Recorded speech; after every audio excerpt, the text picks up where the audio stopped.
Hello everybody, so today I'm going to be doing a very quick review on Furthermore by Tahereh Mafi. This book was a Utopia book club book for September, and I know I'm a little bit late with this review. That's just because I currently moved, and I'll be doing a life update video very soon. But right now, we're going to be talking all about this wonderful book, so let's get into it. This is going to be a spoiler-free review, so do not worry if you have not read this book yet, you will not be spoiled. So Furthermore is a middle grade novel that is written by the author of the Shadow Me series, Tahereh Mafi. I love the Shadow Me series when I read it like 3 years ago. I don't remember that much about it. I may want to do a reread about it because I want to see how much my opinion has changed on that series since then. I don't know, but I really loved the series back then, so I was really excited to see her write a new novel, and that was Furthermore. So this book is about a girl named Alice, and she is a colorless girl living in a very colorful world. I enjoyed this book. I did not love it, but I did enjoy it. It definitely did have that aspect of wonder to it, which I really enjoyed, and it was very beautifully written. To an extent that it was so beautifully written, I actually had to take a moment to actually digest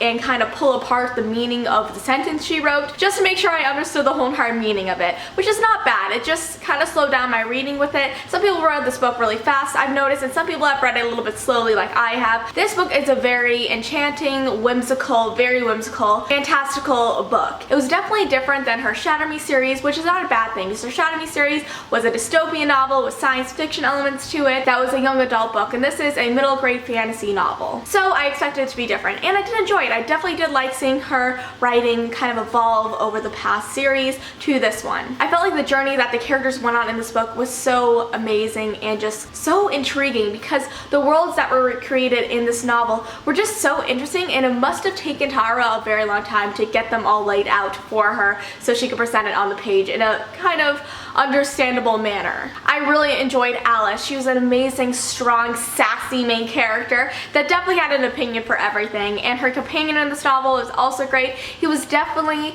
a very sarcastic but also very headstrong guy, and I really enjoyed that about his character. And this whole entire story is about Alice and trying to find her father and bring him home, because he has been gone. He disappeared and they do not know where he went, and that was the talk of the town for a while, and now it's about her trying to find her father, and it was very interesting because he left with a ruler, and it was just really a curious and very intriguing novel because it was so well laid out. It actually reminded me a little bit of Alice in Wonderland. I believe that's because it was slightly based off of that story, because that would definitely make sense because of the whimsical aspect to it, but also the very multiple dimensions to it that it had. I totally just noticed I did not mention Oliver's name. Oliver is her companion she goes on this journey with. Oliver was a great character. The only thing I really had a major issue with was the ending. I felt like the ending was very abrupt and ended like done, and I wish that it kind of had more of an explanation to it and kind of unraveled itself slower rather than very speedy and fast. But you know what, all in all, I really enjoyed this novel. I thought it was a great novel, and it definitely introduced me to a different side of Tahereh's writing. So that is all for today's review. I hope you guys enjoyed it. I gave this book a 3.5 out of 5 stars like I mentioned before, and if you want to go check out this book, I'll be linking it down below.